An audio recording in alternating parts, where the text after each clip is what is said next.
One today for setting vertical blinds up. I've got 2 blind slats that came down. I'm going to try to do this from the ground. There's actually 3 slats down.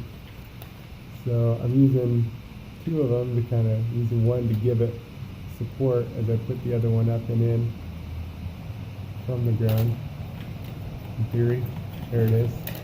Now the second one going from the ground.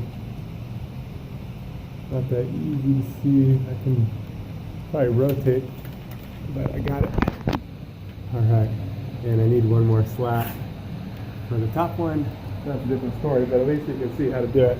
There's one down here, but it's broken, so you get a new one. And same thing, just add it on up from the ground. Sometimes I can use that one to support the other one as I put it up. It's kind of my trick for setting in upper vertical blinds from the ground without a ladder. It saves a little mileage on the feet going to get a ladder.